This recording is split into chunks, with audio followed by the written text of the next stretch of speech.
Welcome in, beautiful, beautiful people with listening devices. I am Sean, and with me, as always, as forever, as will be, is the lovely James. Hey, Sweaty Time Pro Wrestling. Sean, did you turn on a light? Yes. Okay. Yes, I did. This is the brightest you have ever been on this show. I don't know why. Yeah, it's my ring light I keep for streaming that I've never turned on for this show, but you know what? I thought you deserved a little show. It conserves electricity. That's why I don't use my ring light. That's a good point. You know what? This ring light experiment is over. Yeah. Your roommate, Torchy Berry, thanks you.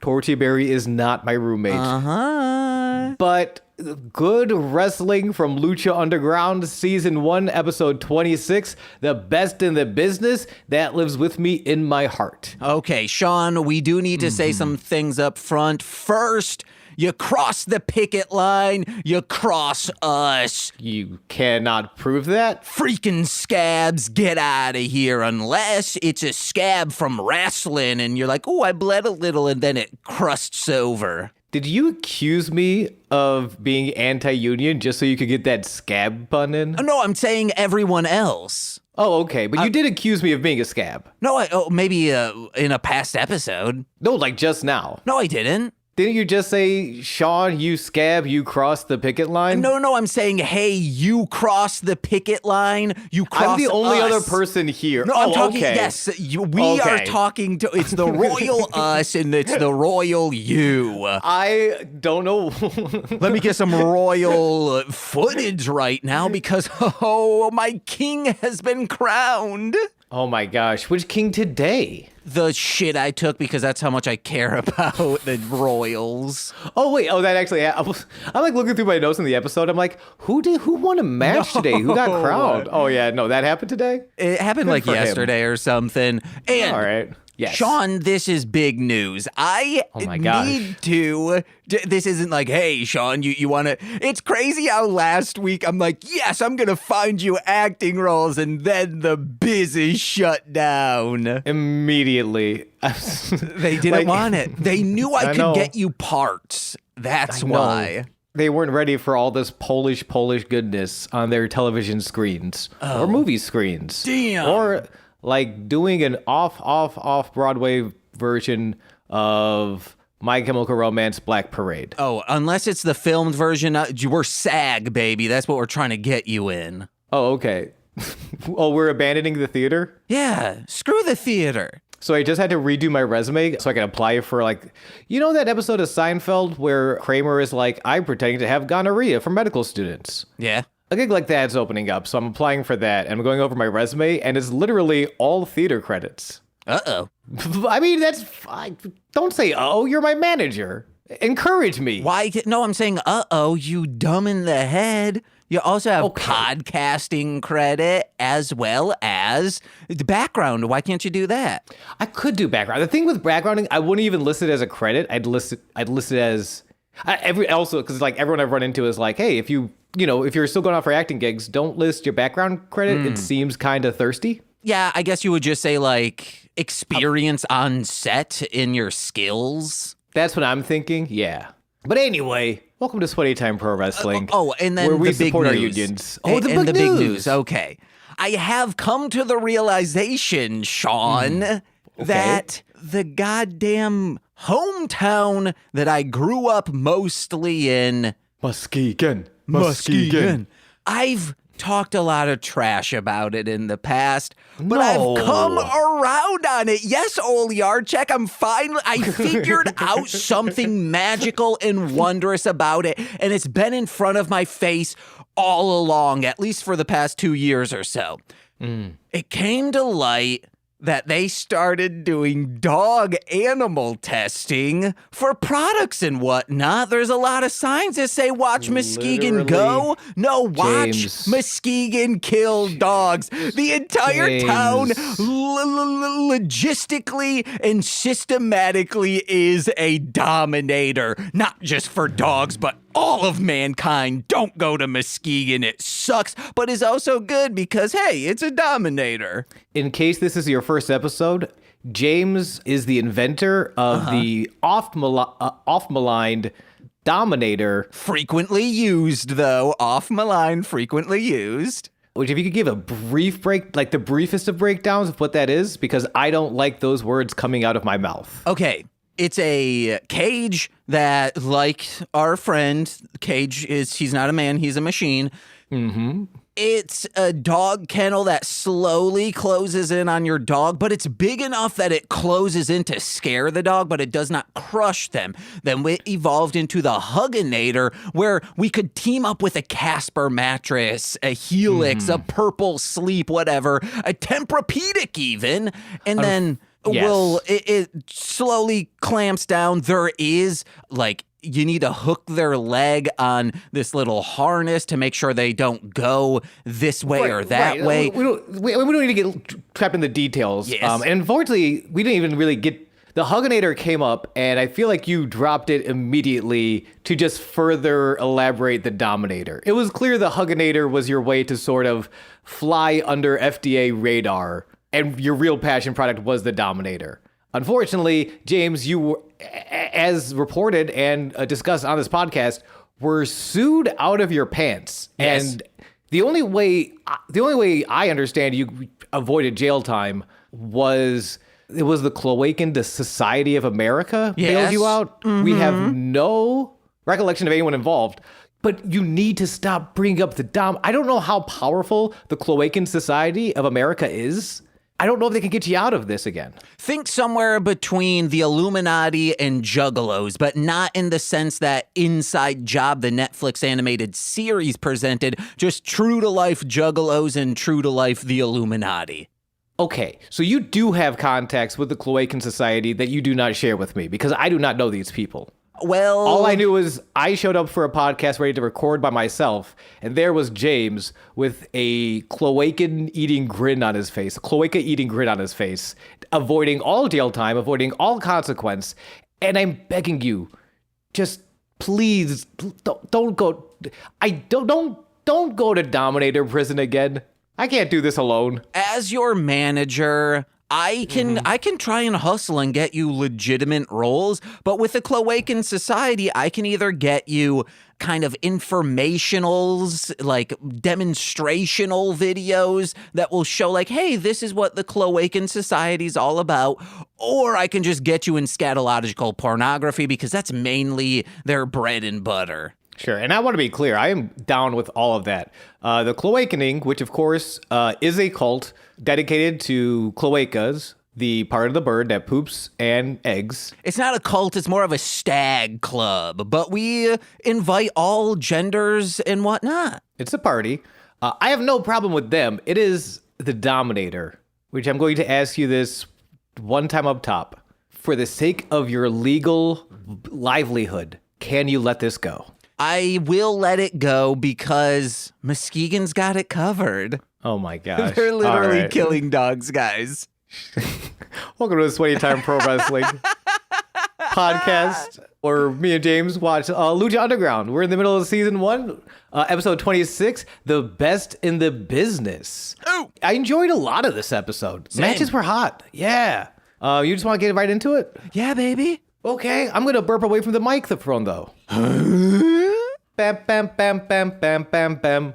Opening at the Temple Arena, empty, cut to Cueto's office. I love that. I think the first time they showed shots of just like the temple being empty and him just doing busy work at his desk. I don't know why that seems so intimate. I think I'm just used to shitty cinematography, but I love it. Yeah, because you're an EC dub head. Yeah. EC dub. Dario is taping together a ransom note. When you saw him fiddling with the papers at his desk, did you know what that was? No, I didn't see him. I just was watching the show. The first shot is him like with a bunch of little pieces of paper with words on it and tape. And I'm like, why is Dario Cueto putting together a ransom note? It's because the dude doesn't know how to use Excel. That's true. When Johnny Mundo and Alberto Del Rio come in to have Dario settle an argument. Who deserves to fight for the Lucha Underground title? Is it Mundo or is it Alberto? They're arguing. They've been arguing for the past couple weeks with some really nice segments. And the only thing they agree on is that they both deserve the opportunity more than Hernandez. the man who won the triple threat last week. However, that triple threat involved neither of these guys. Yeah. And we'll talk about more when we get to the match. Alberto, these guys are huge. These guys are very popular. And so Dario agrees. Mundo versus Alberto tonight to decide who will fight Hernandez for the number one contendership next week. But while he's saying this and devising his plans, he's doing the itsy bitsy spider with his pointer finger and thumb. And I'm like, that is so creepy, sir. Quit doing that. Are you accusing Dario Cueto, the man who represents, like, you know how snakes aren't slimy, but like maybe they look like they would be slimy? Dario Cueto is the culmination of that hypothetical slime. Not the snakes I know. When I see a snake, I don't get scared. I take out some of my gack from the 90s and just toss it at them. Hell yeah, Nickelodeon sold gack. Yeah. And this is when we find out, it's the weirdest thing, because he holds up when he's booking the match, he holds up the two little pieces of paper that have Johnny Mundo's and Alberto El Patron's name on them, and he's putting together. He's booking the card by taping the names of the wrestlers onto a bigger piece of paper. So, Sean, for Height of Horror, that's what, like, we have. I print out all of the movies that we're going to do for the season for 1998. I had them all printed out. I cut them, then I threw them into Bucket Stein. It's a, like, Frankenstein's monster looking bucket, and we pull them out. So, throughout, if you come over, you might see just on the floor these little clips that'll say, like, the Phantom of the Opera, and you'll be like, what is this? That's what that is. But I'm not the runner of a $1 million organization. Yeah, it was so... The only thing I could think of is maybe this is like an old school flyer method. Oh, yeah. Like he's putting together the flyer for the show tonight, and like he'll photocopy it after he puts all the names on. Oh, that'd be so cool. Maybe that's it. It was weird. Cueto's into zine culture, yeah. Yeah, I think Cueto might just be a zine guy. He watched Rocket Power and said, hell yeah, guys. He was a writer on a mission. Uh-huh. And we go. Johnny clenches his fist Arthur style. Alberto smiles vacuously. And we get into the first match of the night. Let me just say there's too many number one contenders. Well, there's only one number one contender. Alberto and Johnny think they should be number one contender. Still too many. Just have this to the point, guys. Wait, what does that mean? Just, hey, Hernandez had it. Let's just let him have it. Yeah, but like Johnny and Alberto arguably draw much more money than Hernandez. Okay, I guess. That's what it is. It's literally, to me, this is the story of backstage politics. Oh, yeah. Like that's what this is all about. It's Hogan and Savage arguing who should be the number one contender. Meanwhile, Ultimate Warrior Jake the Snake is set to fight Ultimate Warrior for the title next week. And they're both just like, but we sell more t-shirts than this guy. What the heck, dude? Man, Macho Man is so cool. Macho's awesome. You ever hear him talk about crying? No. I need to send you this clip of him on Arsenio talking about how cool it is to cry. All right. Macho Man Randy Savage letting you know it's okay to cry is like the most comforting thing in the world. I highly recommend everyone Google Macho Man on Arsenio. Next time you come over, there's an episode of Lowbrow Studios College University that Macho Man Randy Savage guest starred on. It was a Newgrounds Flash animation. Damn, do you know what year that was? It would have been like 2003-ish. Okay. And it is so funny. They wrote him so perfectly. They're the Sonic for Hire guys, Mike Parker. Okay, yeah. Why didn't I, when he was on Mostly Speaking Sentai, I should have been like, what was working with Macho Man like? Dude, well, do you remember him from Dexter's Lab? Oh, no. He is a villain in one of the Dial M for Monkeys sort of like one-offs. Okay, I'll check that out. Yeah, he's awesome in there. Like 2003 Macho Man is my body cannot wrestle anymore. Before I record this rap album, let me just try and break into Hollywood. And it's awesome. But Bonesaw is iconic. Out of all of the wrestlers of that time, Fuck Ric Flair, fuck Hogan, fuck Jake the Snake. All like Macho Man was awesome. Macho Man was the best. And I feel like you hear about everyone else, and maybe it's because Macho Man has passed on. Macho Man was the fucking best. Like there's that picture of him just like soaring through the air with an elbow up. He's the best, man. You bring up an interesting point, and it's so interesting about Macho Man.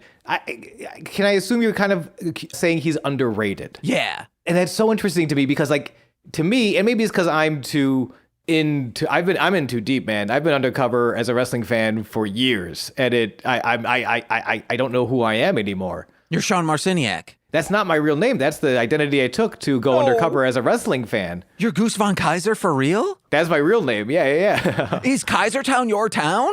No, I made it up just so people would think I'm a real wrestling fan because Von Buffalo Kaisertown. shouts out to Ilya DiPaolo. Buffalo's a big wrestling town. But so to me, when I hear Macho Man is underrated, I'm like, that's not really fair. Everyone kind of assumes he's like number 2 in what's referred to as the golden age of wrestling. That was late 80s, early 90s. But to like outside wrestling fans, people think of Hulk Hogan. And he's always, like his entire career, he's always kind of been, in billing underneath Hogan. Mm-hmm. So he's in this weird middle ground of like, he's so well respected, he's so revered, he is awesome. So like, it's hard to call him underrated, but because he was his entire career was compared to Hogan, he kind of is he's underrated and not underrated at the same time. I don't want to say overrated because Macho's awesome. He is fucking great. His Flair match with his dad in the corner and then Flair beats the shit out of Macho Man's dad in front of him. Oh. Yo, it's so cool. It's so good. Well, I think that was 92, 91. Because, this will be the last thing I say with Macho Man. I've never seen him wrestle until recently, but I knew him from Slim Jims and whatnot. So it's crazy that then when I see him wrestle, I'm like, holy shit, this is the dude.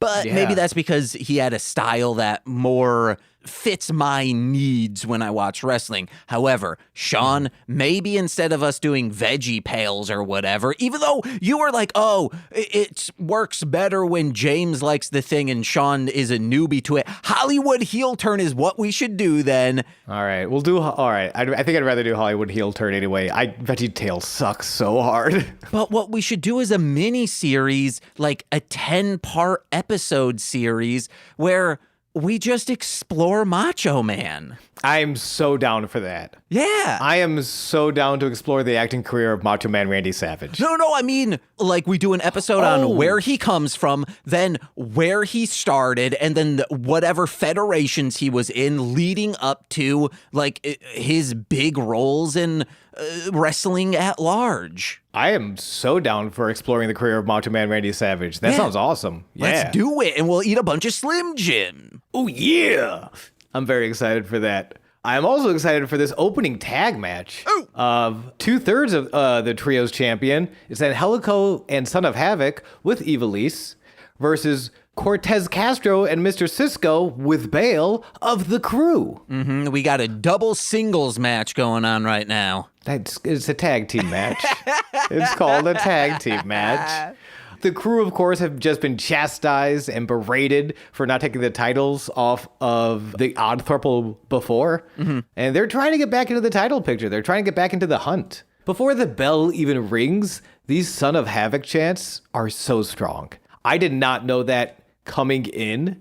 And because I think I've only seen the first couple episodes where Son of Havoc is kind of a dirtly little bad guy. Yeah. I did not know how over he was in the temple. And it makes sense. He's great. He's fucking awesome. Yeah.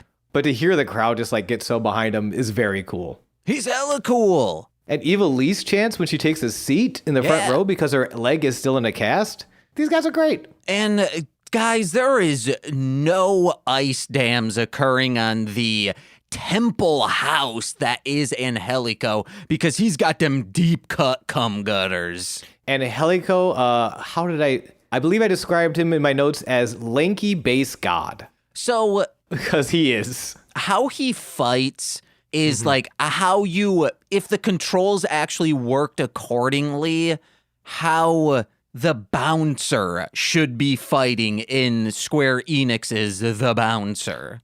Okay, I will agree with you because I don't know the game super well. I just know it was like visually the precursor to Kingdom Hearts. Yes. Like just in design, not in like story or anything. Yeah, and when people talk shit on that, it's like no one had done a good 3D beat 'em up yet. So the fact that it somewhat worked and at least visually and it was fun at times, shut up, quit hating on the Bouncer. He moves, and it's so interesting to watch him now where he like, I'm curious at what point he does lean into his Yave sort of more submission-y techniques, which is what he's known for today. Because it is, here he's so much more strike focused, which makes sense. He has super long limbs and he does really cool shit with his knees. Like he covers like 3/4 of the ring with like a series of kicks. It's insane how far he goes. He's like a gazelle, 3 steps and he's across the building. It's nuts and it's so cool. And Son of Havoc is just ridiculous. Corner handspring, back elbows, split-legged moonsaults to the outside.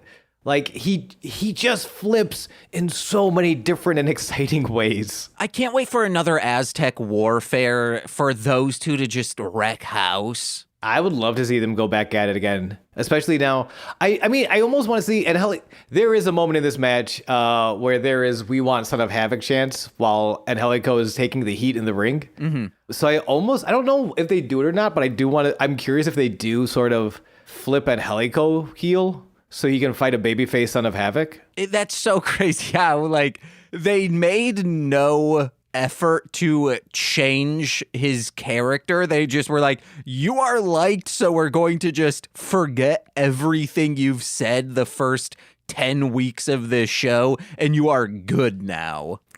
Which is kind of, though, like, how you want to ride that. Mm-hmm.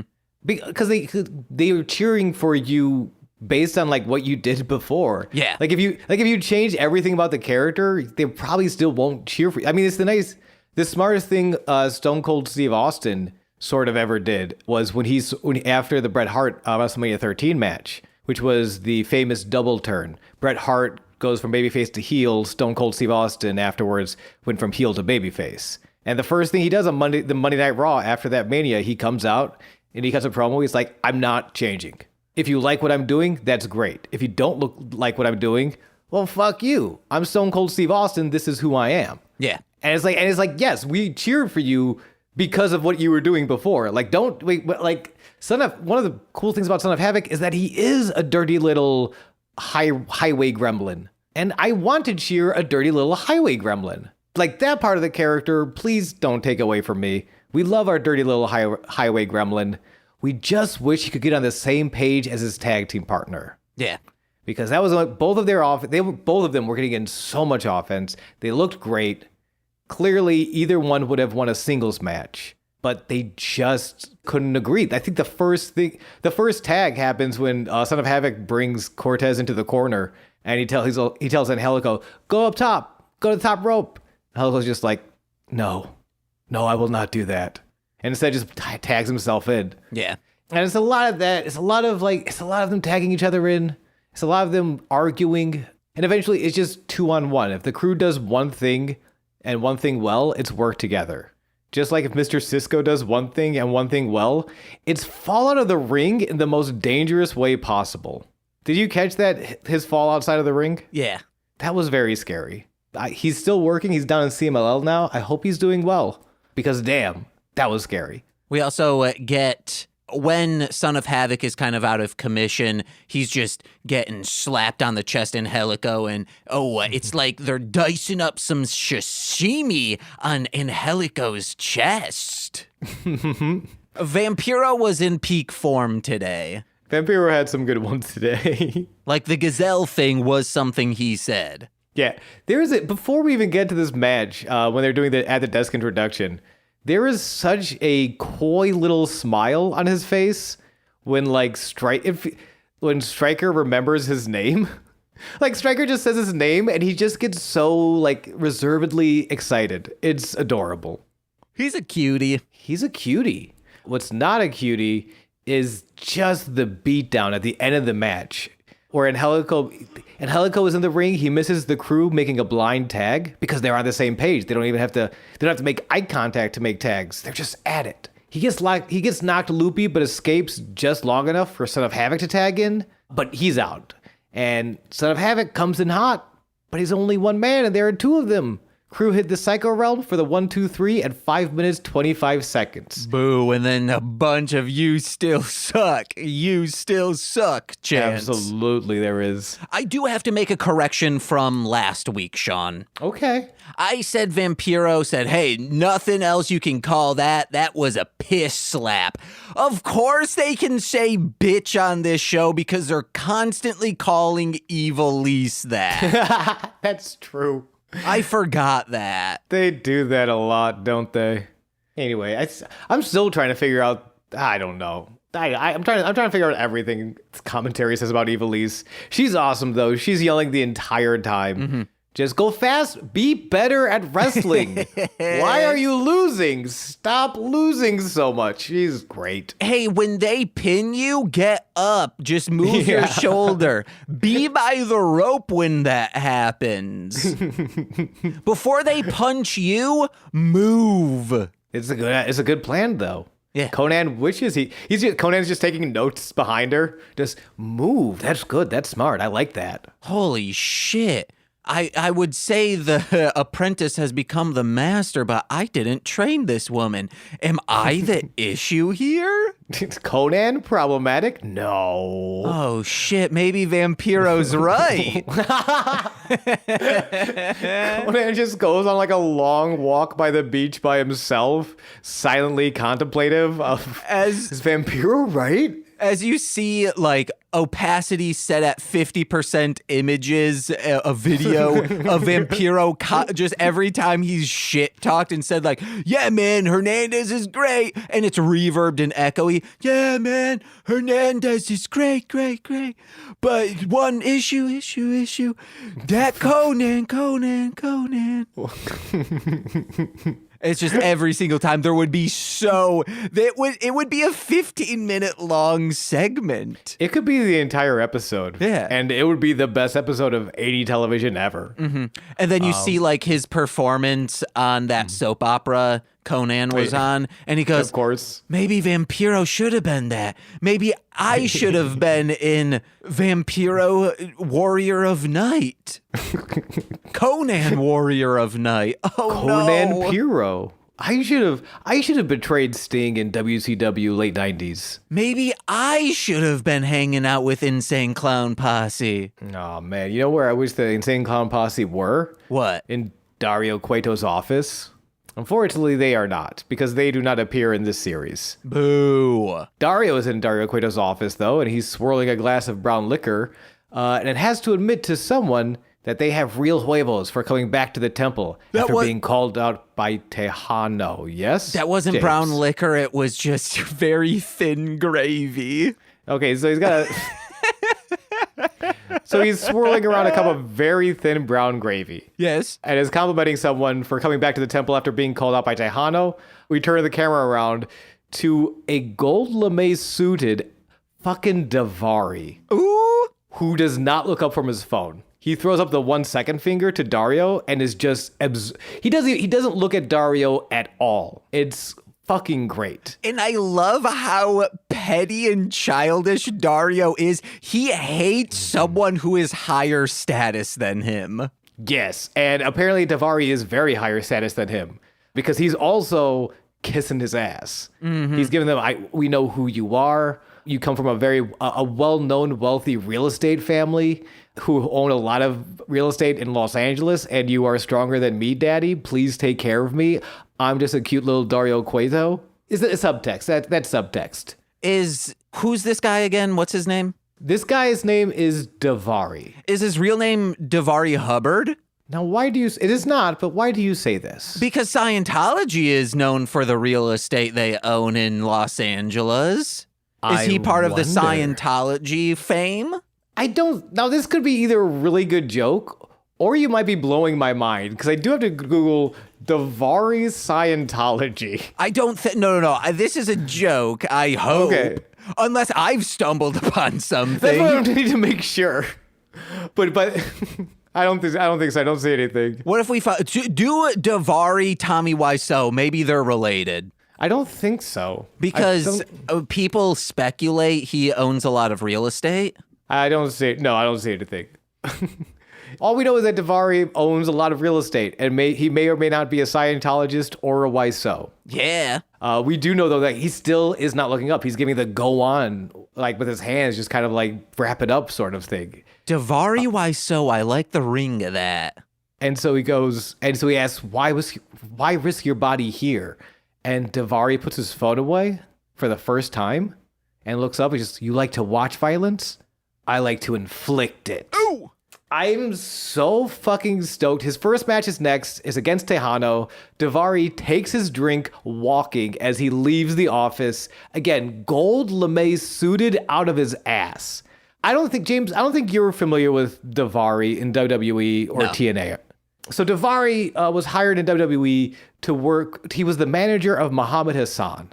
If you're not familiar with Muhammad Hassan, he was the Italian gentleman paid to portray an Arab American. I do know this. Who was released after they wrote him into a segment where he terrorist kidnapped The Undertaker. On the day of the London bombings. It was real. And again, he did not write this. Those were the writers. Yeah. And also, there's so much fucked up with it. So Daivari kind of like floats around. Eventually, he gets released and goes to TNA, where his theme song is, I kid you not, the sounds of airplanes crashing. That is how he was introduced sonically into the ring. And that's in TNA? This was his first run in TNA. Okay, so they're down with that as well as the Murdering LAX of a child. Yes, running over children. Well, that's Eddie Kingston, man. You know what? And you know what? It kind of works there. I'm not gonna be mad at that. The Daivari, it's so weird to me. And if you're a wrestling fan now, Sean Daivari, his younger brother, wrestles for AEW. He is the leader of the Trust Busters, which is a similar gimmick here. He is a trust fund baby who is basically has all this money to pay other wrestlers to be his friends, to sort of join his team.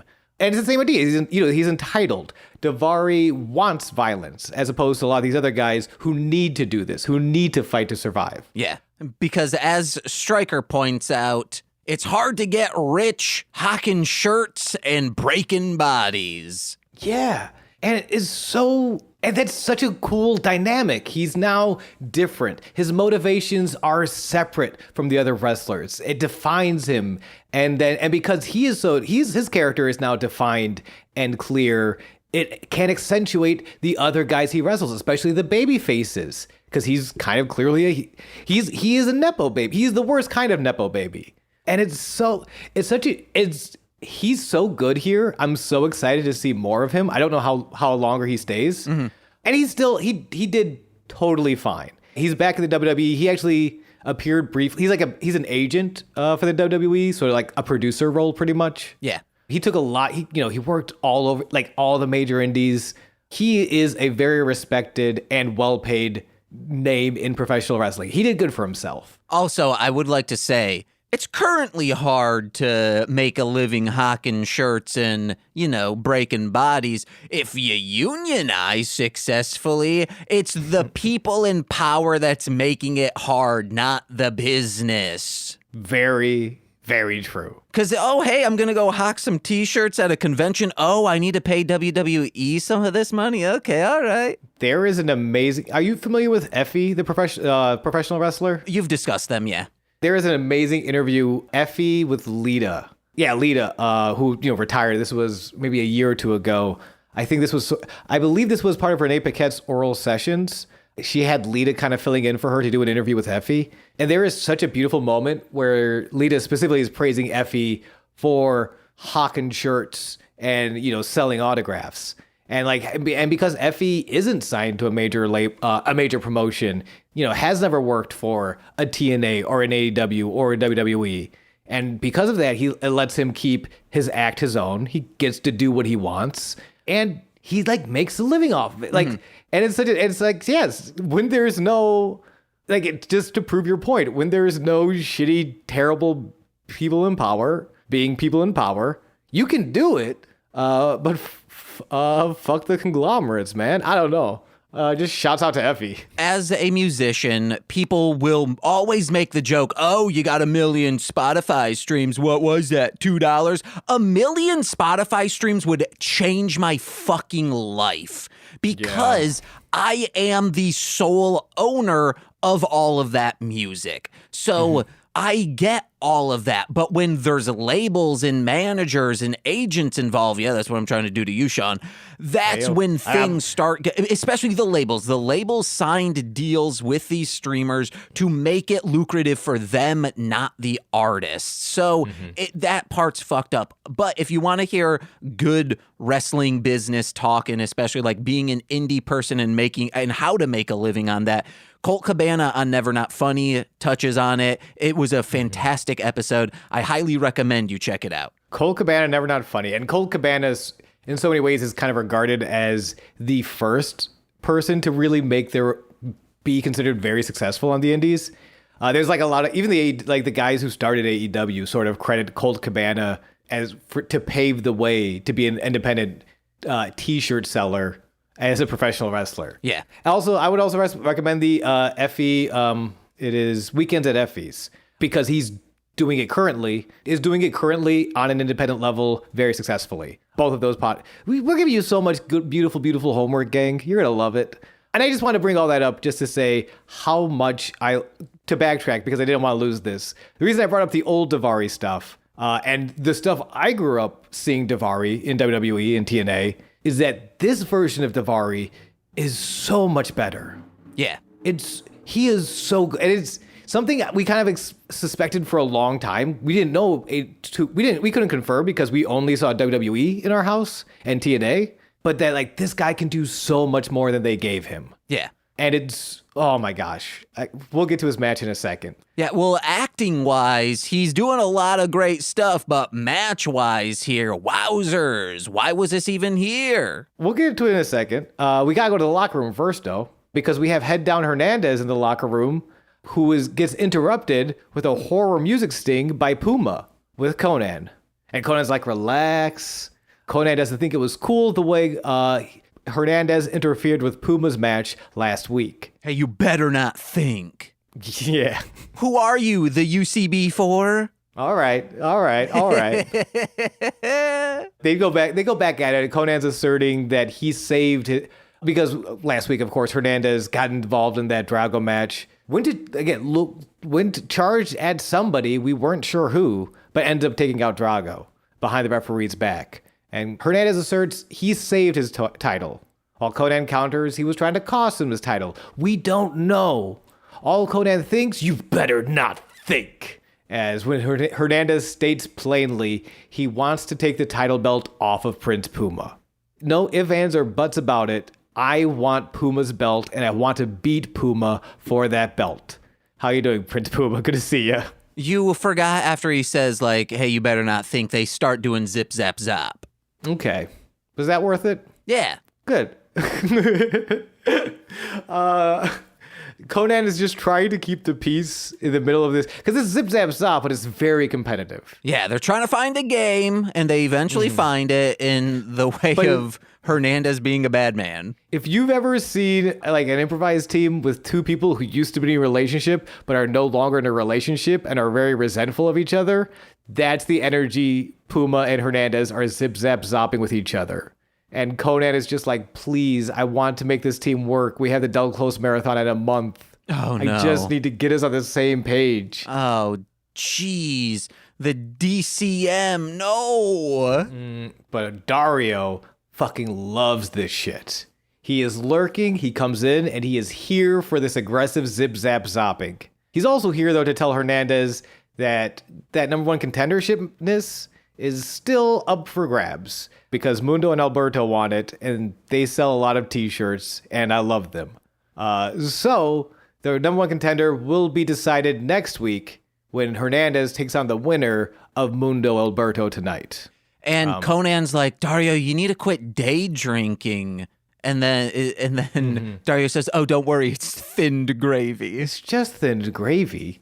Also, he lets them know there's going to be a tag match. Hernandez and Puma will team against Cage and Cuerno. And wishes Conan the best of luck getting his men on the same page. The thinned gravy also proposes issues because Puma's smelling it and thinks it's like the cat food with gravy in it. Mm-hmm. But there's no cat food. It's just gravy. Yeah, but he's sniffing at it. He wants it. He's rubbing his face on Dario's leg. Mm-hmm, mm-hmm. And he says, "Oh, this isn't violent. I'm getting out of here." Yep.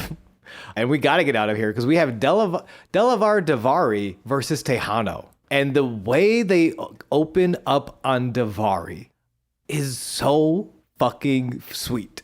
The Golden Warrior from Beverly Hills is lounging on the top rope. The drink from Dario's office, the thinned gravy, still in hand. He is treating those top ropes like they are a hammock, just enjoying a light refreshment on a cool summer's day. He does drink it and he's like, I thought this was whiskey. He downs it. That's the other thing I love. He goes, like, when they announce his name, he goes to the other corner, poses, drinks the entire thing one fucking gulp. I love this Daivari so much. I cannot overstate how fucking cool Daivari is in Lucha Underground. It's a thinned gravy protein shot. Okay. Yes, it is. As someone who works out, you need something like that, coming in you. You ever feel like we're just on two different podcasts just at the same time sometimes? I have a note about that later on, and we will get to it. I do want to give an update. My cum gutters have went from being like, oh yeah, it's a nice deep V, to all of a sudden being stacked. I'm like, when did this? At first I was like, oh no, my cum gutters are leaving. And then like a couple days later, it's just further up is just booming now. I look like a tank. Congratulations, Tank. Salute me, for I am patriotic. Back to the match. Melissa Santos barely begins Tejano's introduction when she murmurs, "Oh shit," before getting out of the way of a charging Tejano. Ring the damn bell. This match begins now. And Tejano brawls Daivari into a corner. The ref tries to pull him off and is thrown away. The referee calls for a DQ. Match is thrown out in 14 seconds. And they keep punching each other, and the one runs away and says, "No." Daivari lands a microphone between the eyes of Tejano, who used that opportunity to escape, and then Daivari spits into the ring that Tejano is still in. Like, he doesn't just... It's so fucking cool. He spits the shit. That's a real loogie of a luger there. It's very G.G. Allen, the microphone hitting someone's head and then bodily fluids flying around. Hey, James, have I mentioned how much I fucking love Daivari? Yeah. He's so cool. Well, let's get into this final match. Well, we have the tag match, which we'll run through real quick. Wait, tag match? Yeah. Prince Puma and Hernandez versus Cuerno and Cage. Oh, I have zero notes for that. Oh, wait, no, that is the next match. Never mind. I thought that was the last one. Oh, no, there's another match after that. Okay, do you want to talk about Puma and Hernandez and Cuerno and Cage? Yeah, so this was my next note is the dynamic. Clearly, Puma's iffy about Hernandez, and Hernandez goes to tag him and does like this cool motion like, oh yeah, put it here. And Puma just like, there's a beat, he shrugs his shoulder and is like, fine. And that's our dynamic, Sean. I think I'm a little more... So you're Hernandez and I'm Puma? Yeah. Okay, yeah, I figured. I think I like you a little more than Puma likes Hernandez. Yeah. Because don't last week, Puma was 3 feet away when Hernandez said very loudly, "I do not care about Puma. I don't give a shit about that guy." So we're a little better than them, but it's brutal. Torchy is constant, like, will turn her microphone on and be like, so what are your real thoughts about James, huh, Sean? And then you're like, what? Stop trying. I know your microphone's on. I can see Audacity on your screen. Yeah, she's constantly trying to get me to tell my real thoughts about James. And my real thoughts are, I fucking love that guy. Yay. I sometimes wish he was doing the same podcast that I was doing. But I fucking love that guy. Yeah, it's very similar to the first one, but I think a little bit more Hernandez is so interesting to me because he is playing up that like we're on the same page tonight. I want your belt, but like I'll be your friend right now. And Puma is young, but he sees just enough to be like, fucking no. You've talked so much shit about me behind my back and to my face. I will not fall for this trick. Mm-hmm. I just won't do it. Also, Hernandez does a definition of, wow, this is really fucking cool, but you will be paying for it in 10 years. That like fish flop dive he does, like picture a fish flying out of the water and just flopping on someone and he hits them with his shoulder. That I feel like is going to be hell when he's 60 and he's like, oh yeah, I just need a brand new shoulder now. I mean, as two guys who have never been in a wrestling ring, we can only speak so much to it. From what I understand, though, I don't think there is nothing you can do in that ring outside of like not being a wrestler that doesn't take a toll on your body in like 20, 30. Like everything you do there is just human bodies are not meant to do that. But when it's your like finisher move or your specialty, you gotta find something that doesn't tear away at one specific spot. Like Hulk Hogan, that like a leg drop thing, it hurt his ass. It hurt his ass so bad. He's like, I think he lost like 2 inches of height. Oh, dang. It collapsed the shit out of his spine. But in this match, it looks fucking great. Especially the match starts with Hernandez and Cage, and they're just slapping the beef out of each other. Again, big beefy men slapping meat is not my go-to. I respect people who do love like big meaty men slapping meat, but it's not my favorite. But when it's done so well, I fucking love it. And yo, can we? I don't know how to transition into this well. Let me back up. Let me do it bit by bit. Cuerno strokes the snoot of his deer. That's time to ring the bell. Mm-hmm. Petting the little deer head. They obviously eventually they're beating the shit out of each other. Hernandez offers a reluctant tag to Puma, who again Hernandez is playing it off like, yeah, we're all cool. Puma very much is me in some of our episodes. We're like, yeah, I guess I'll come in. And whose offense just takes fucking over because he's Prince freaking Puma. Mm-hmm. Then eventually Hernandez and Cage, Cuerno and Cage start getting their heat in and beating the shit out of Puma because he's Prince freaking Puma. He is such a little baby face. He will do the coolest moves of the night and also get the shit beat out of him for the longest amount of time.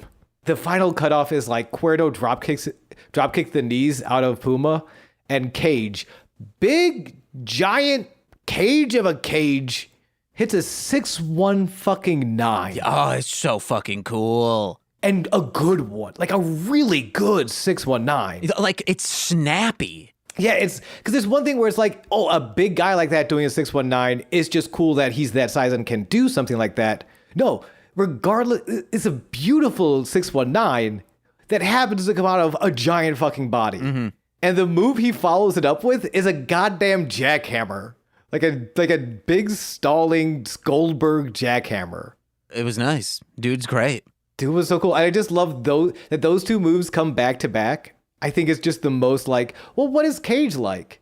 Oh, he is the guy that can do a 619 and immediately follow it up with a stalling jackhammer. I feel like he's one of those guys where he just like sees a move and like maybe like 3 days later has figured out the most optimal way to do it. He's very good. I feel like if I met him in real life, I don't care how nice he is, I would hey, I'm not that in the ring. I'd still be afraid of him.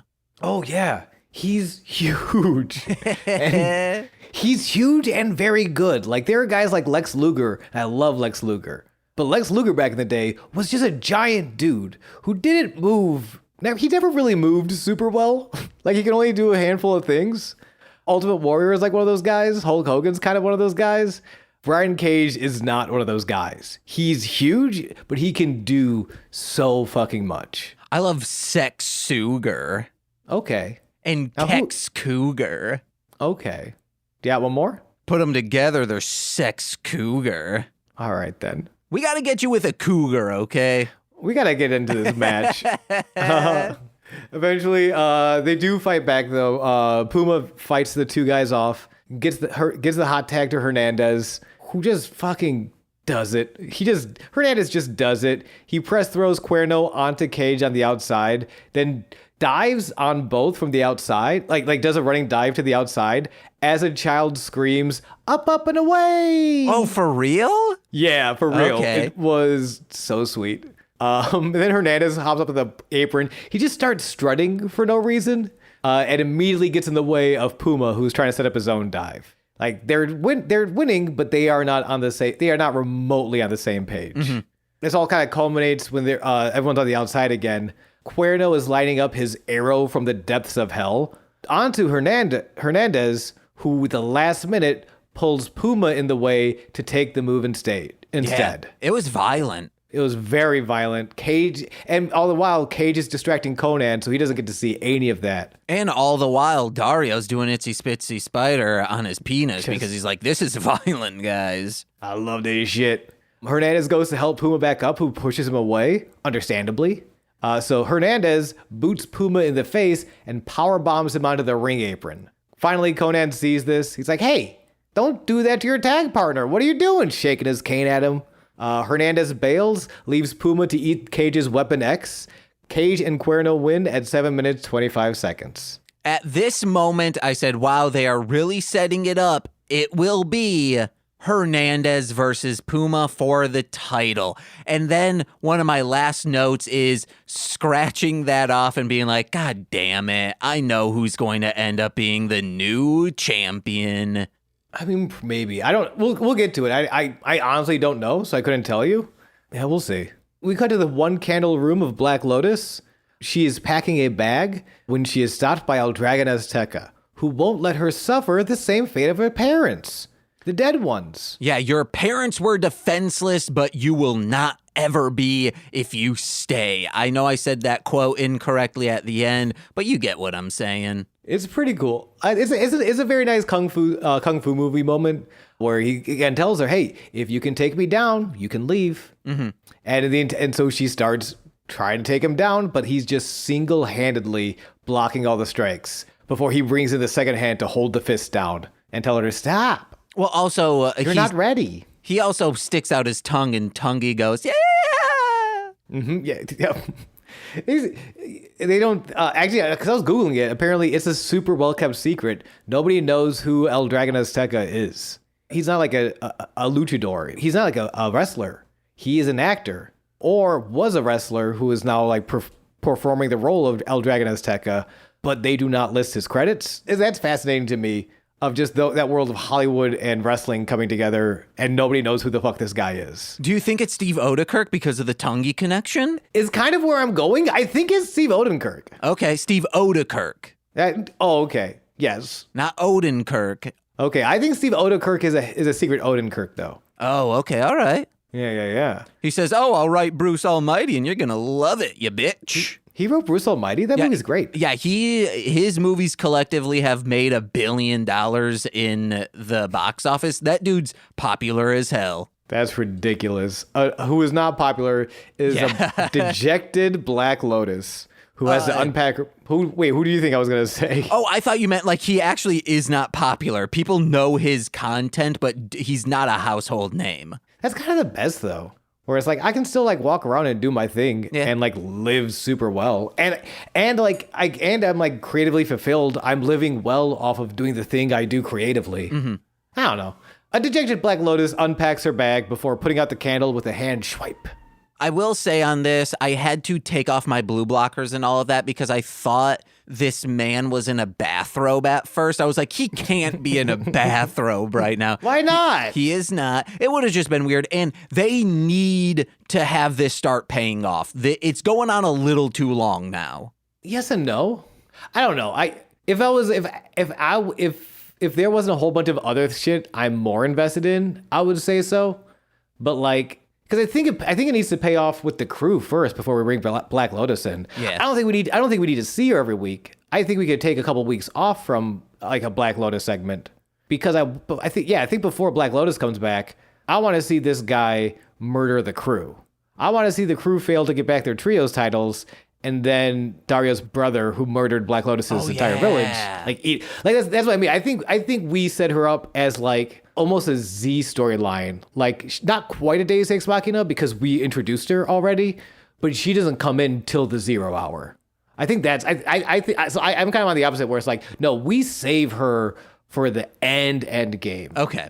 But we do have a main event to get to: Alberto El Patron versus Johnny Mundo. Sean, real quick, Yes, because James, these two are on the two different spectrums of wrestling, would you, if you're a wrestler, wrestle in pants, shorts, or bikini bottoms? That is such a good question. And as a child of professional wrestling games, who of course made myself in every game I ever played, I had to ask that question every day.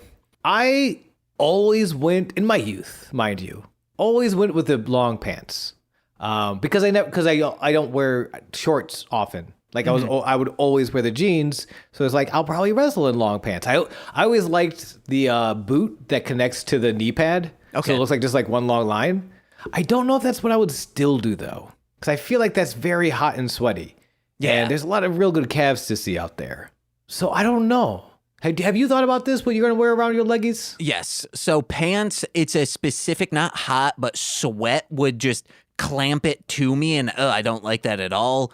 Bikini bottoms, I would truly need to be in peak physical form for me as someone with terrible body dysmorphia to say, okay, I'm good. I can go out there. I'd also need to start tanning because boy, oh boy, am I pale. Yeah. So it would be shorts. I'm very comfortable in shorts. Right now, I'm currently wearing a short in the sense of I'm wearing boxer briefs. Hell yeah, baby.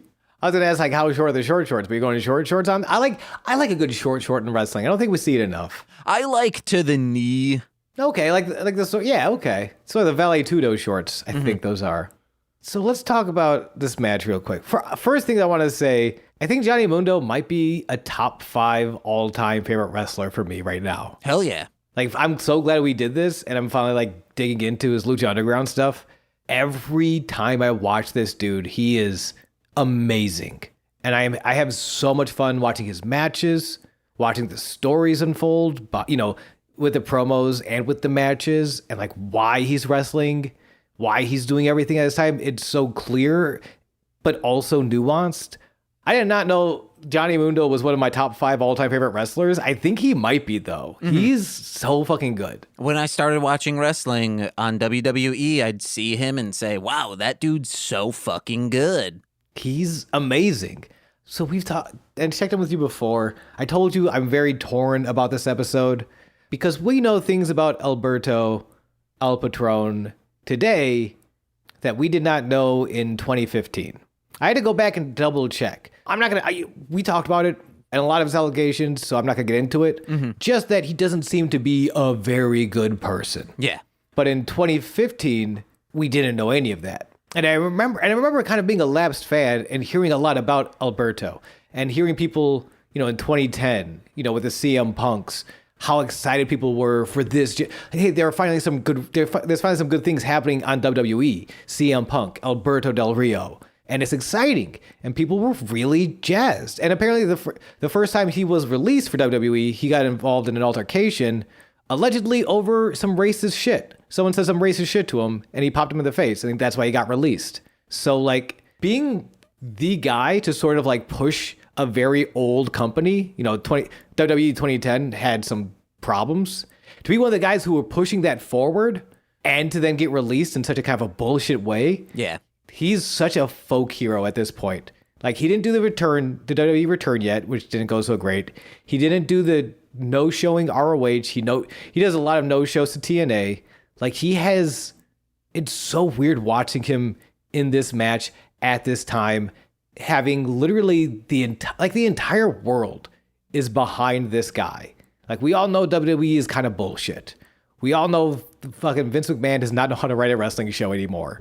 But Vince McMahon does know how to tie up a lady and put her on a train track. That's the one thing he knows how to do, and maybe so does Alberto, allegedly. I was commenting on how Vince McMahon looks these days. Oh, I'm commenting on how he's an evil person, and probably just does that without the mustache. Yeah, I don't know. This match is very good, and it just makes it difficult to talk about because I don't love giving him credit necessarily. But 2015 Alberto El Patron, is just something different. And to see him put this match together with Johnny, and as a battle, and at the battle of egos, both of these guys were big WWE guys who were released for standing up for themselves and really made their own, are doing some of the best work of their lives outside of WWE, kind of proving that like you don't have to be in this system to work. You can be yourself outside of it, and it's beautiful. And I will say, I believe I've commented on this before. I think even if I didn't know this stuff about him, I wouldn't enjoy his character and how he is, because one, he seems like a cult leader, and two, it gives off big. Nicole and I went to Disney World, and there's this big fireworks display because it was like the 75th anniversary or something of Disney World. I don't remember the exact date, but it ends with, and this is the most magical place on earth. It's Mickey talking as the fireworks are going off, and he says, but what gives us the magic? Well, the magic is you coming here and spending your money. Like, it was very corporate speak, and that's what this dude seems like. I think part of that's fair. Part of that's also like, he's not just a cult leader, he's also a member. I think because he did grow up not just, in a wrestling in a wrestling family where wrestling is a very different culture than it is in America.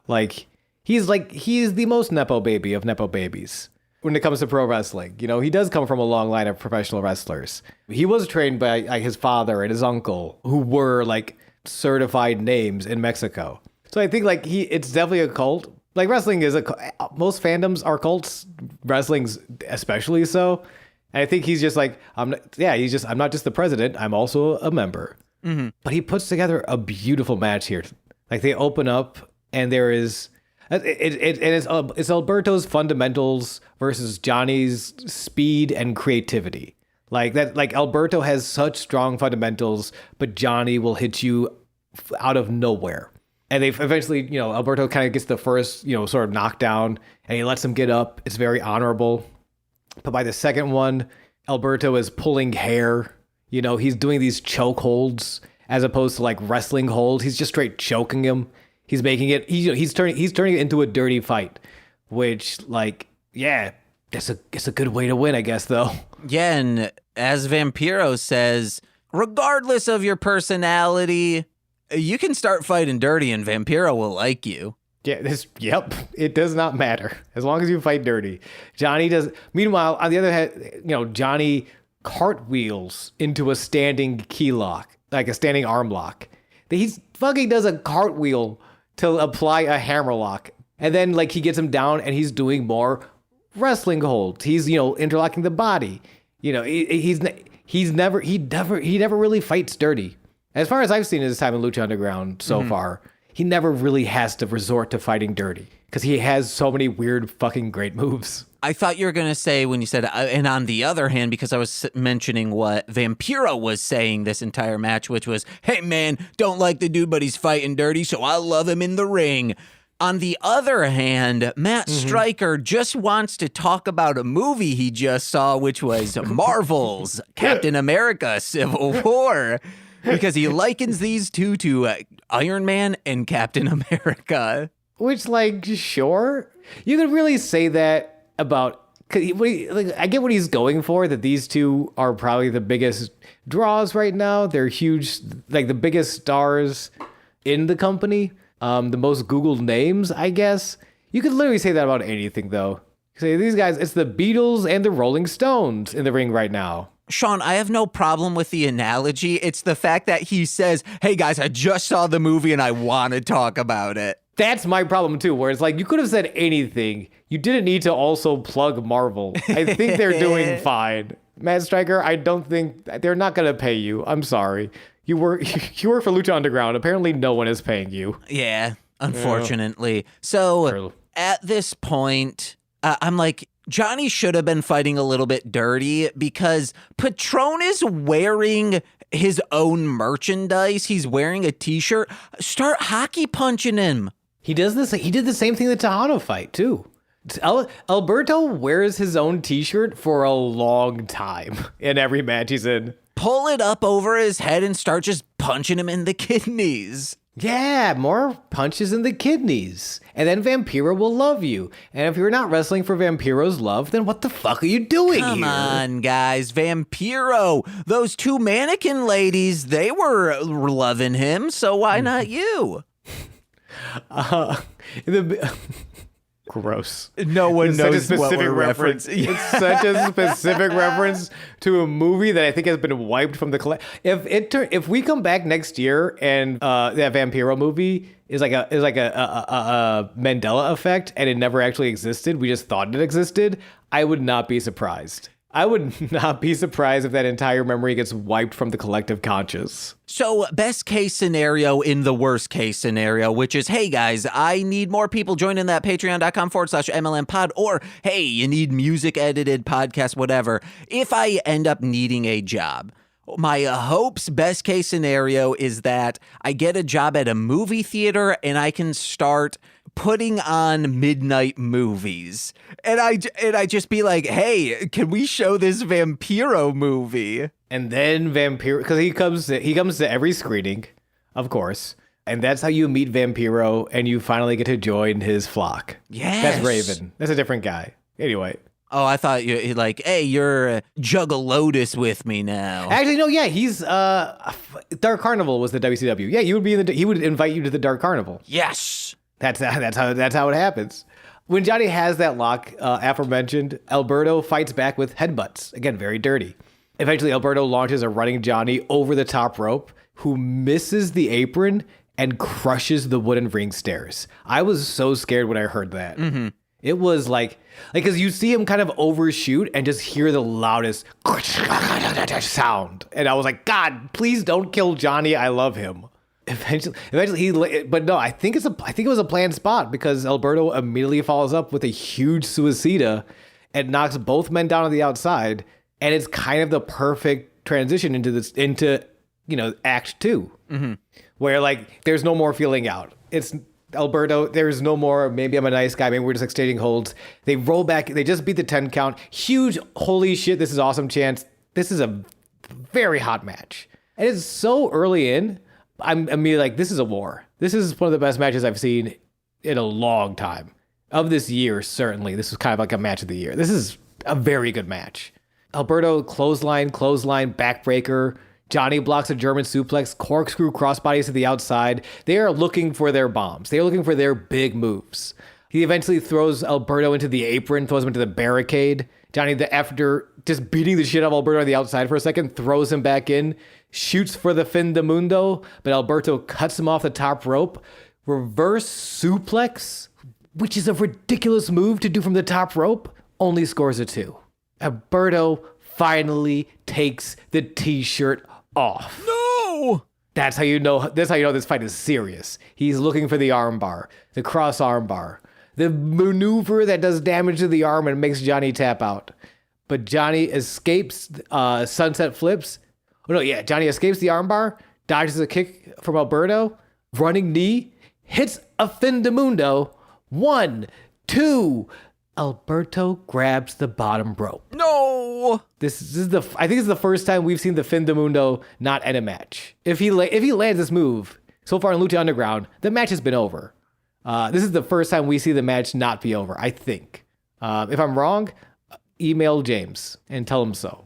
Conan was in the crowd saying, hey, you're near the rope, you know that? Yep. and then he sees Hernandez walk off, and they do a very long Scooby-Doo chase scene through a series of doors. Well, before that, he looks over to Evilise and says, I did good, right? Yep. Senpai Evilise, please notice me. Johnny, so this is the first time someone's escaped the fin de mundo. Johnny has to actually walk off. He's shook. He has to kind of figure out his next move. Comes back in, immediately gets snapped into the armbar. Real quick. Just immediately snapped in. Thankfully, as fundamentally sound and dirty as Alberto can fight, Johnny's constant movement.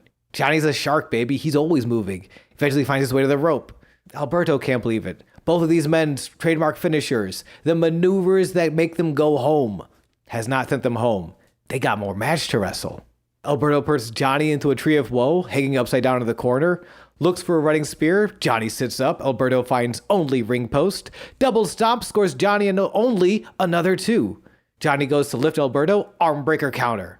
Alberto tries to kick, but Johnny rolls under. Johnny tries to springboard, but Alberto rolls under. Alberto super kicks the life out of Johnny. HBK pinfall for the win at 12 minutes, 18 seconds. Alberto has won the match, but neither man can really stand up. Crowd on their feet.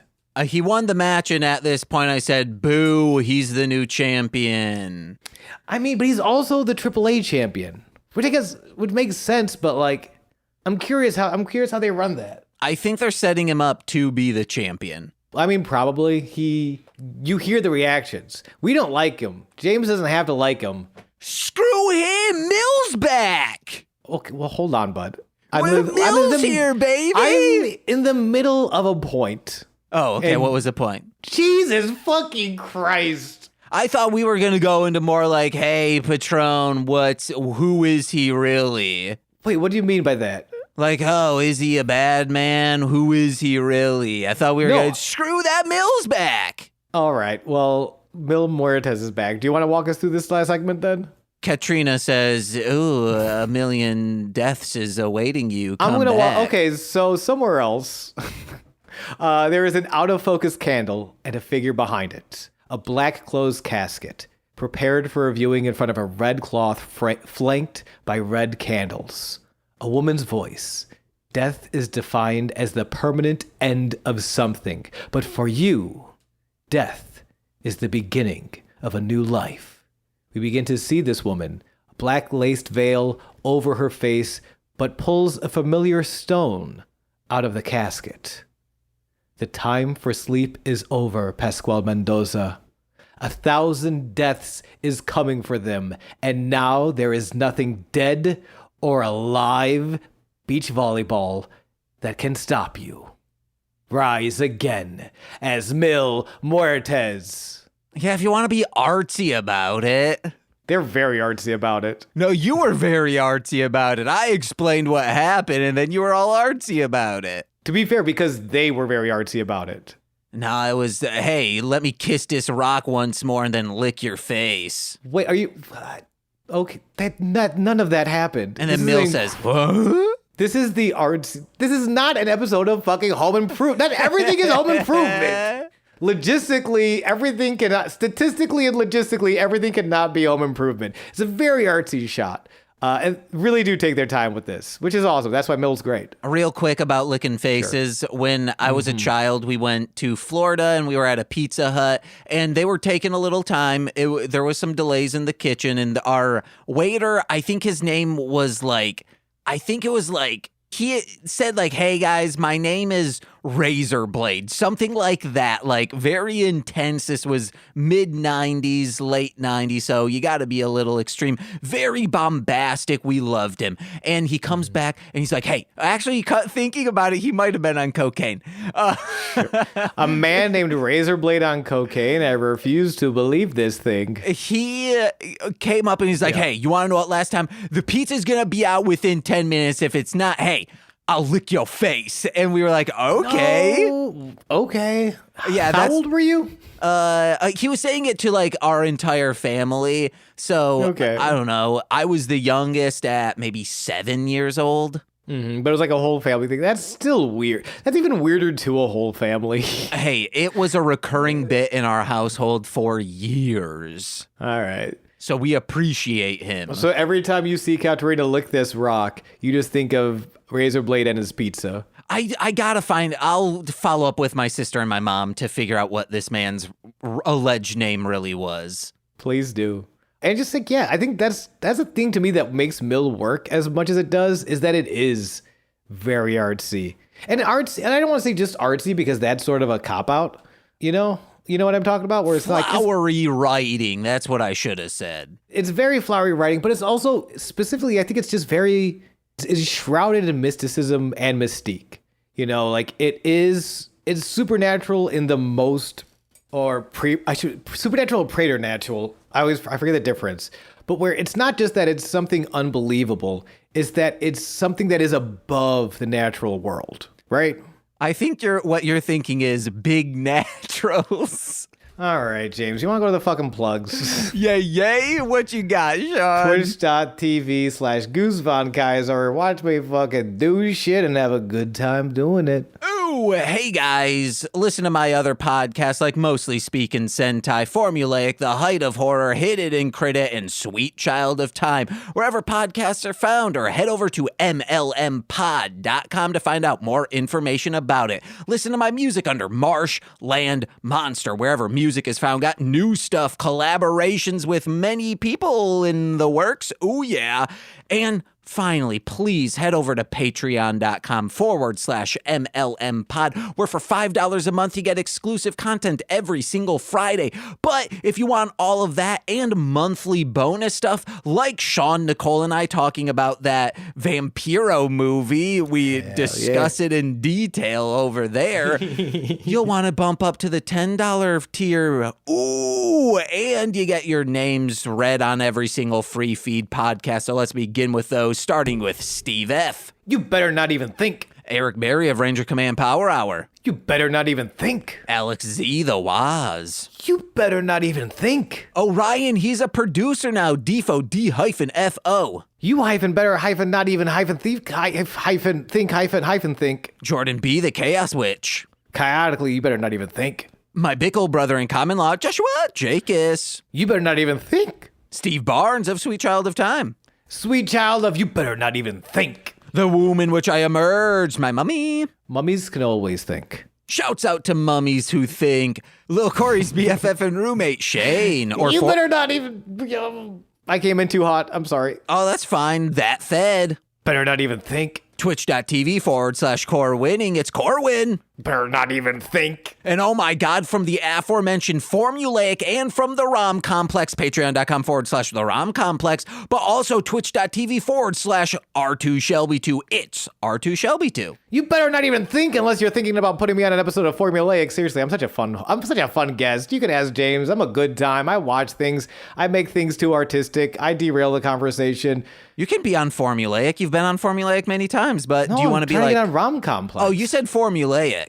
Oh, all right, never mind. I guess I'll just stay on Formulaic. It's in the works that maybe Nicole will be guesting on the ROM Complex. Yo, that's a good choice, actually. Yeah, that's true. That's good. That's good choice. Nicole will lord it over you, though. I know. That's what I hate about it. You got to get like 1,000 TikTok followers, I think R2 said. I gotta get like a TikTok follower. Also a TikTok. Yeah. Also, I kind of want to delete TikTok. Do it, girl. But until then, I'm Sean. And I'm James. And this has been Sweaty Time Pro Wrestling.